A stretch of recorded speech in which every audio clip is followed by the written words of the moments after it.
प्रिय छात्रों, आप सबका ज्ञान गंगा कोचिंग लालगंज में हार्दिक स्वागत अभिनंदन है। मैं एस.के. दुबे आप लोगों को आज इंग्लिश में टेंस पढ़ाना प्रारंभ करता हूँ। बच्चों, टेंस का मतलब होता है काल या समय। टेंस का मतलब क्या होता है? काल या समय ना। टेंस का मतलब काल या समय ना। टेंस का मतलब काल या समय। तो टेंस तीन प्रकार के होते हैं बच्चों। कितने प्रकार के टेंस? तीन प्रकार के। पहला प्रेजेंट टेंस अर्थात वर्तमान काल, जो चल रहा है वो क्या है? प्रेजेंट ना। जो चल रहा है वो कैसा टेंस? प्रेजेंट। जो टेंस वर्तमान में जो समय चल रहा है वो क्या है? Present tense. और दूसरा क्या है? Past tense. दूसरा क्या है? Past tense. जो बीत गया वो क्या है? Past tense. जो बीत गया वो क्या है बच्चों? Past tense. और जो आएगा वो क्या है? फ्यूचर टेंस ना। पहला प्रेजेंट टेंस, जो चल रहा है, इस समय जो चल रहा है वो क्या है? Present tense. और जो बीत गया वो क्या है? पास्ट टेंस, भूतकाल ना। जो बीत चुका है, जो मर गया वही तो भूत बनता है ना। इसलिए जो बीत गया वो क्या है? भूतकाल। और जो भविष्य में आएगा वो क्या होगा? फ्यूचर। जैसे हमारा जन्म हुआ था कब? पास्ट में। और हम इस समय पढ़ाई कब कर रहे हैं? प्रेजेंट में। और हम नौकरी पाएंगे वो कब? फ्यूचर। अर्थात हमारा जन्म कब हुआ? पास्ट में। और हम पढ़ाई कब कर रहे हैं? प्रेजेंट में। और हमको जॉब कब मिलेगा? फ्यूचर। तो हमने बताया टेंस मतलब काल, मतलब समय। तीन प्रकार के होते हैं, present tense, past tense, future tense ना। अब देखिए भैया, प्रत्येक टेंस के चार चार भेद होते हैं। कितने भेद होते हैं? Indefinite, continuous, perfect, perfect continuous. क्या? इंडेफिनिट, कॉन्टिन्यूअस, परफेक्ट, परफेक्ट, सबके चार चार भेद ना। तो प्रेजेंट का क्या होगा? Present indefinite tense, present continuous tense, present perfect tense, present perfect continuous tense ना। इसी प्रकार पास्ट का past indefinite tense, past continuous tense, past perfect tense, past perfect continuous tense ना। ठीक है, हमने कहा सभी टेंस के चार चार भेद होते हैं। सभी टेंस के चार चार भेद होते हैं। सभी टेंस के कितने कितने भेद? चार चार। तो आप लोग हेडिंग डालिए टेंस, लिखिए टेंस। टेंस ब्रैकेट में लिख लीजिए काल। टेंस ब्रैकेट में लिख लीजिए काल। लिखिए अंग्रेजी में टेंस तीन प्रकार के होते हैं। अंग्रेजी में टेंस कुल तीन प्रकार के होते हैं। कुल तीन प्रकार के होते हैं। पहला हेडिंग डालिए, पहला लिखिए, पहला लिखिए। यहां पे हमने लिखा है बच्चों प्रेजेंट टेंस वर्तमान काल, पास्ट टेंस भूतकाल, फ्यूचर टेंस भविष्य काल।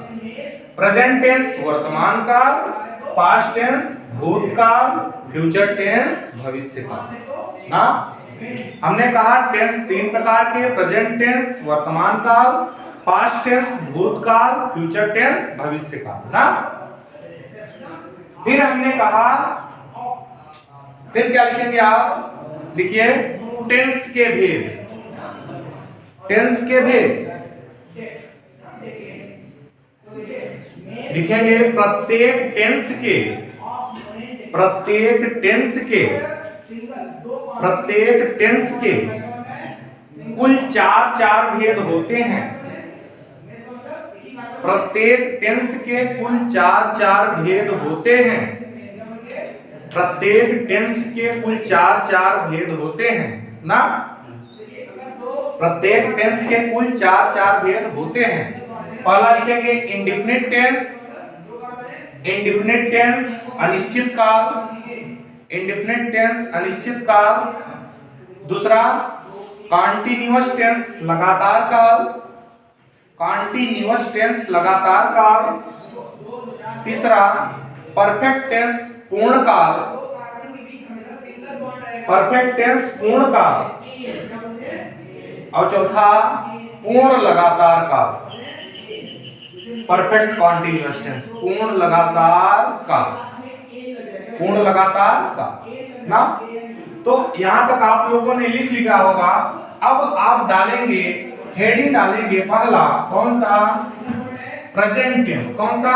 Present tense. हेडिंग आपने डाला प्रेजेंट टेंस ना। इसका पहला भाग क्या होगा? Present, present indefinite tense, present indefinite tense. वर्तमान, वर्तमान अनिश्चित काल, वर्तमान अनिश्चित काल, प्रेजेंट इंडेफिनिट टेंस वर्तमान अनिश्चित काल। प्रेजेंट इंडेफिनिट टेंस का मतलब वर्तमान अनिश्चित काल ना, वर्तमान अनिश्चित काल ना। अब आप लोग पहचान डालेंगे, पहचान, पहचान, पहचान में लिखेंगे जिन वाक्यों के अंत में, लिखिए जिन वाक्यों के अंत में, जिन वाक्यों के अंत में, जिन वाक्यों के अंत में ता है, ती है, ता है, ती है, ते हैं आदि शब्द आए, आदि शब्द आए, आए प्रेजेंट, प्रेजेंट इंडेफिनिट टेंस कहलाते हैं। प्रेजेंट इंडेफिनिट टेंस कहलाते हैं। जिन वाक्यों के अंत में, जिन वाक्यों के अंत में ता है, ती है, ते हैं आदि शब्द आए, प्रेजेंट इंडेफिनिट टेंस कहलाते हैं। प्रेजेंट इंडेफिनिट टेंस कहलाते हैं ना। रूल नंबर फर्स्ट लिखो, नियम नंबर फर्स्ट, नियम नंबर फर्स्ट किसका? अफर्मेटिव सेंटेंस,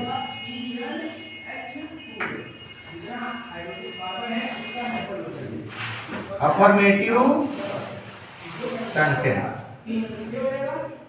साधारण वाक्य।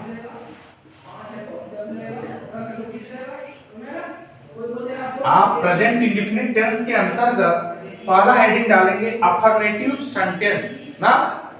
नियम नंबर 1 लिखिए, प्रेजेंट इंडेफिनिट टेंस के, प्रेजेंट इंडेफिनिट टेंस के साधारण वाक्यों का, प्रेजेंट इंडेफिनिट टेंस के साधारण वाक्यों का अंग्रेजी अनुवाद बनाते समय, अंग्रेजी अनुवाद बनाते समय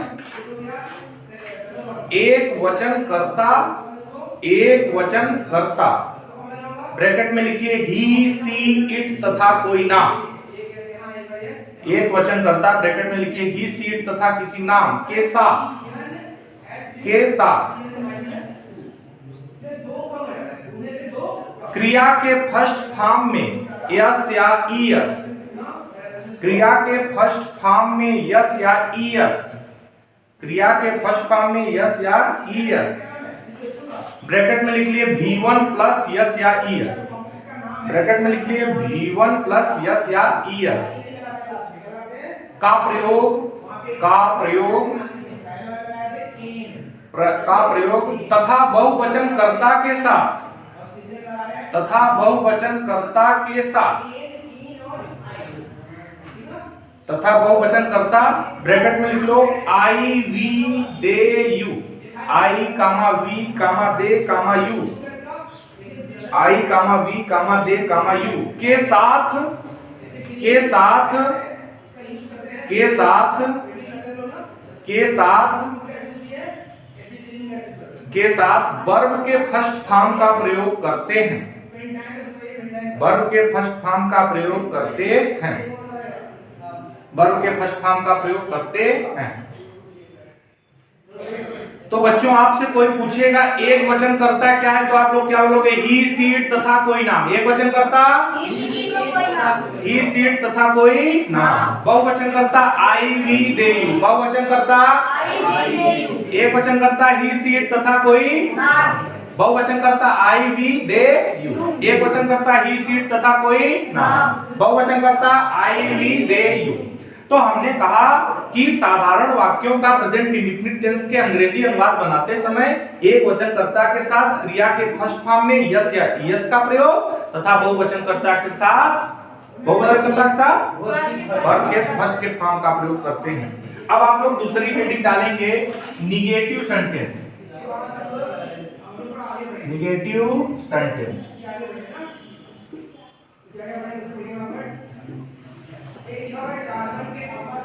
नकारात्मक वाक्य। नकारात्मक वाक्य। दूसरा हेडिंग क्या डालेंगे? निगेटिव सेंटेंस, नकारात्मक वाक्य ना। लिखिए लिखिए लिखिए प्रेजेंट इंडेफिनिट टेंस के प्रेजेंट इंडेफिनिट टेंस के प्रेजेंट इंडेफिनिट टेंस के नकारात्मक वाक्यों का प्रेजेंट इंडेफिनिट टेंस के नकारात्मक वाक्यों का अंग्रेजी अनुवाद बनाते समय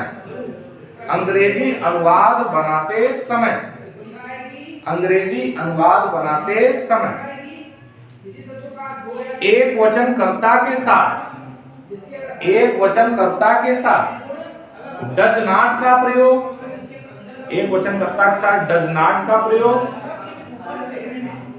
तथा बहुवचनकर्ता के साथ डू नॉट का प्रयोग करते हैं। डू नॉट का प्रयोग करते हैं। डू नॉट का प्रयोग करते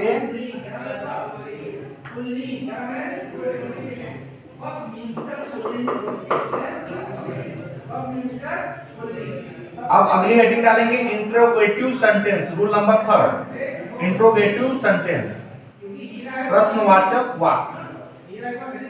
प्रश्नवाचक वाक्य। अगली हेडिंग क्या? प्रश्नवाचक वाक्य। रूल नंबर 3 प्रश्नवाचक वाक्य ना।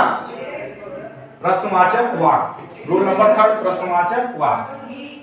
देखिए रूल नंबर 3 में प्रेजेंट इंडेफिनिट टेंस के प्रश्नवाचक वाक्यों का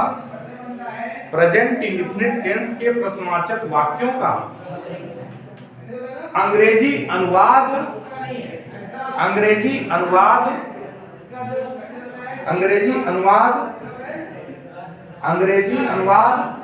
निम्न दो तरीकों से बनाते हैं। निम्न दो तरीकों से बनाते हैं।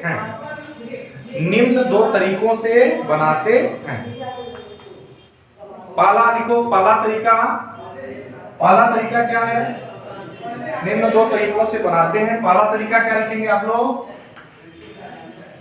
डू या डज को वाक्य के पहले लिखकर, डू या डज को वाक्य के पहले लिखकर, डू या डज को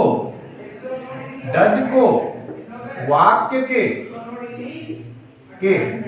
पहले लिख कर।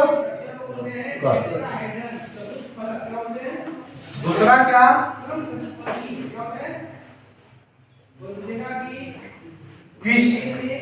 प्रश्नवाचक शब्द को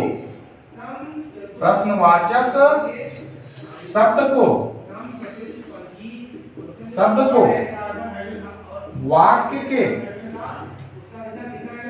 पहले लिख कर। प्रश्नवाचक शब्दों को वाक्य के पहले लिख कर।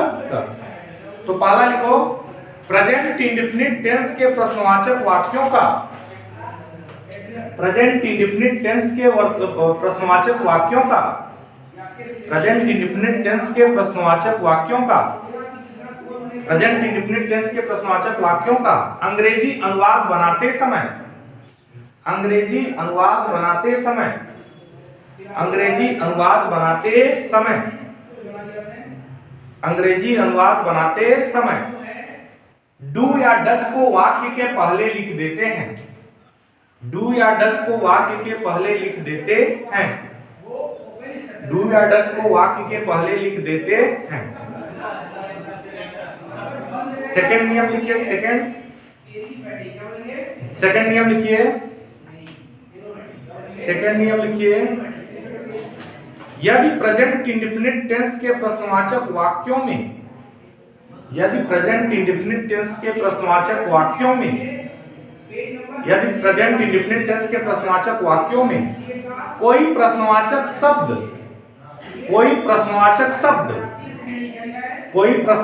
शब्द ब्रैकेट में लिख लो, क्यों, कहां, किसे,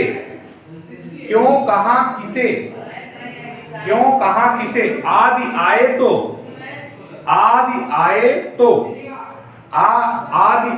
तो उसे वाक्य के प्रारंभ में लिख देते हैं। उसे वाक्य के प्रारंभ में लिख देते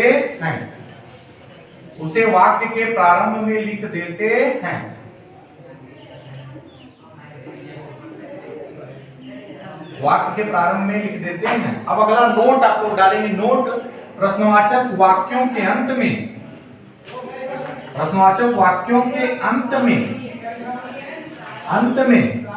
क्वेश्चन मार्क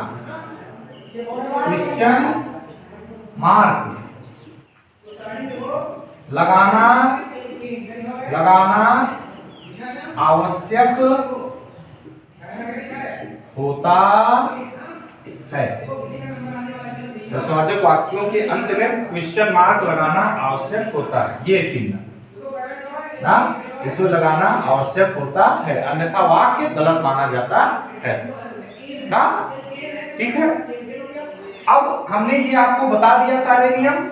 अब ये लिखे आप नोट, ठीक है, नोट लिख चुके हैं। अब ये देखिए, आप इनका स्वरूप देख लीजिए कैसे होता है। प्रेजेंट इंडेफिनिट टेंस के साधारण वाक्य पहले क्या, अफर्मेटिव सेंटेंस का कैसे होगा, इसका स्ट्रक्चर कैसे होगा, देखिए इसका स्वरूप कैसे होगा, क्रम कैसे होगा, ऑर्डर कैसा होगा, क्या होगा, सब्जेक्ट लिखिए, सब्जेक्ट प्लस ना, subject plus V1 plus yes या ES प्लस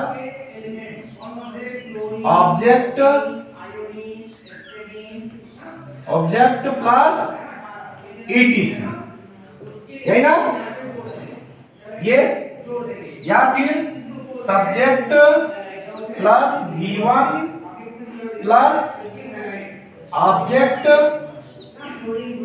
प्लस ETC। ये किसके लिए है, एक वचन करता ना, ये किसके लिए है, एक वचन करता, और ये किसके लिए है, बहुवचन करता ना। फिर क्या, निगेटिव के लिए क्या है, निगेटिव सेंटेंस के लिए ऑर्डर क्या है, यही सेम, सब्जेक्ट प्लस डू या डज प्लस नॉट ना, डू या does plus not plus object नहीं, plus V1 plus object plus object ना, फुल स्टॉप ना, subject plus does not plus V1 plus object, समझ में आया, प्लस ऑब्जेक्ट ना, इतना समझ में आया। और ये डू का प्रयोग किसके लिए करेंगे, बहुवचन करता, नया पे लिख लेंगे जहां डू का प्रयोग बहुवचन करता, जबकि डज का प्रयोग एक वचन, क्योंकि इसमें ES लगा है डज में, तो एक वचन करता है, यस या ES हमने बताया। फिर अगला स्ट्रक्चर किसका है, interrogative, interrogative sentence, interrogative sentence प्रश्नवाचक वाक्य दो प्रकार से बताए थे, do, does, do does plus subject plus अगर नॉट है तो ना नॉट लिख लेंगे plus V1 plus object plus ETC या अदर वर्ड, और इसमें अंतिम में क्वेश्चन मार्क जरूर लगाएंगे प्लस क्वेश्चन मार्क। यहाँ पे सेकंड क्या है स्ट्रक्चर, QW क्वेश्चन वर्ड ना, क्वेश्चन वर्ड प्लस डू या डज प्लस सब्जेक्ट, अगर नॉट है तो not plus V1 plus object plus ETC plus question. समझ में आया? ये लिखिए आप ना, इसको लिखिए, ठीक है, ये लिखिए ना, लिख चुके? अब जैसे हमने पहला कोई वाक्य बोल दिया, पहला कोई वाक्य, अब हम पहले वाक्य किसका लेते हैं, अफर्मेटिव सेंटेंस का। किसका? अभी हमने आपको रूल्स बताए ना, अभी हमने आपको नियम बताए, सारे नियम हमने लिखा दिया, बता दिया। अब हम आपको प्रैक्टिस करवा रहे हैं ना, तो इसको सब लोग छाप लीजिए, लिख लीजिए, नोट डाउन कर लीजिए।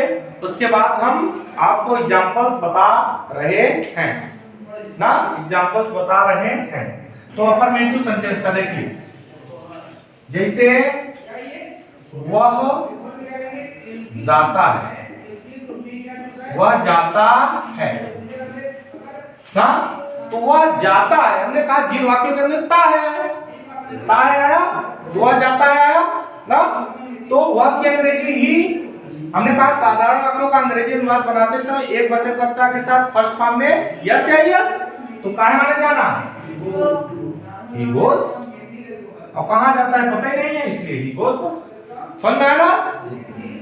अब वे जाते हैं, वे जाते हैं, तो क्या हो जाएगा, वे जाते हैं क्या हो जाएगा, वे काय माने वे, दे, और वे क्या है, बहुवचन करता, तो इसके साथ क्रिया के फर्स्ट फॉर्म का करो, देखो।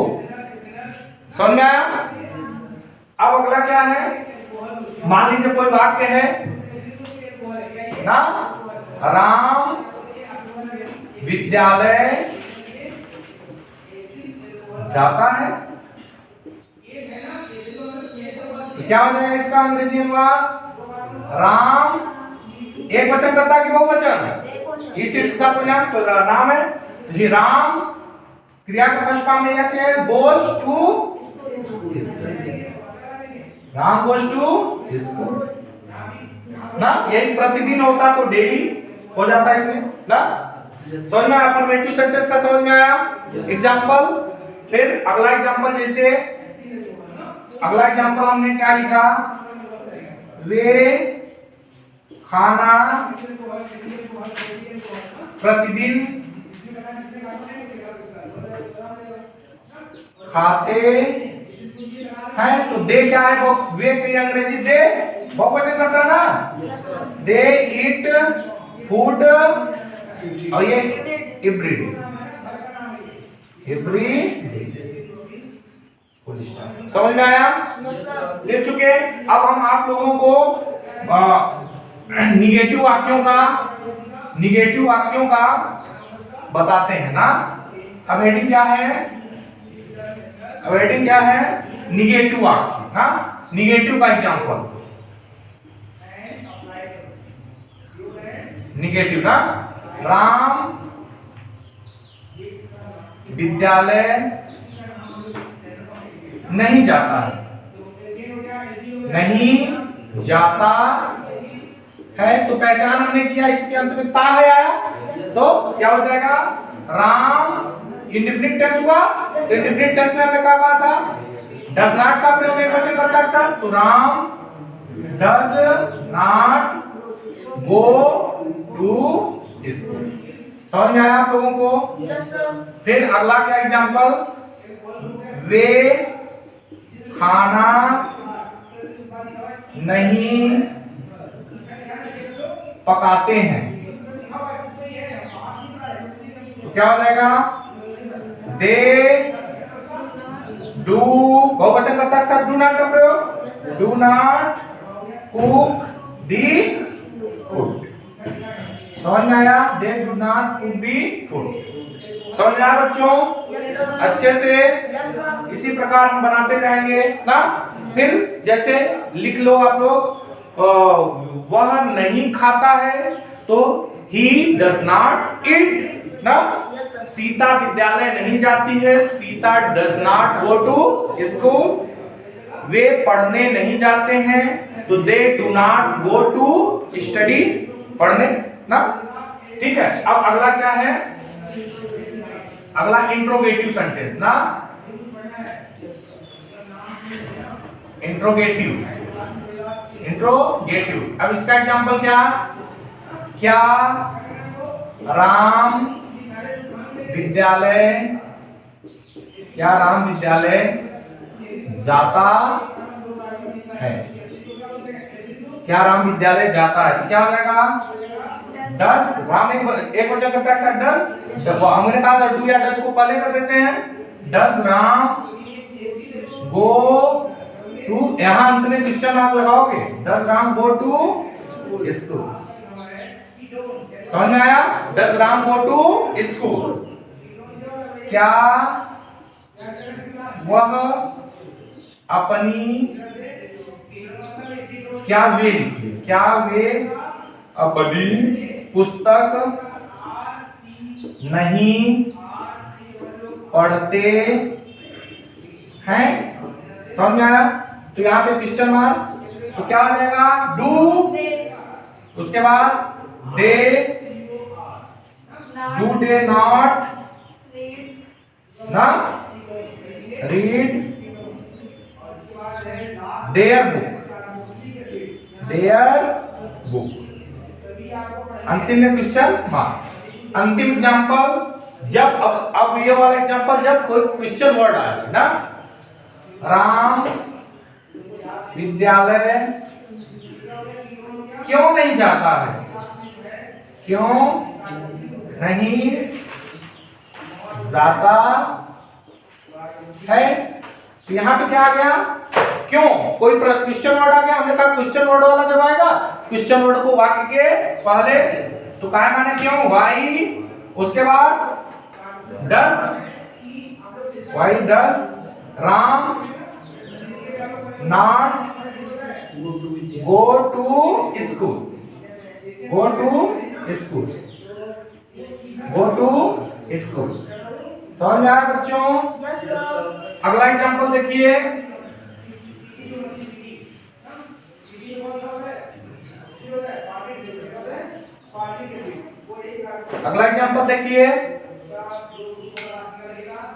कौन विद्यालय जाता है?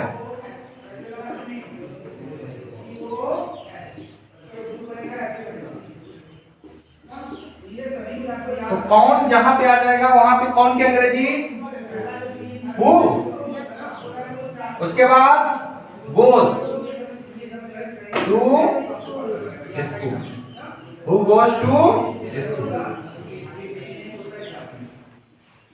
समझ में आया बच्चों? तो आपको हमने टेंस बनाना स्टार्ट करवाया, सिखाना स्टार्ट किया, जिसमें हमने टेंस के बारे में बताया तथा प्रेजेंट इंडेफिनिट टेंस का पूरा भाग हमने कंप्लीट किया।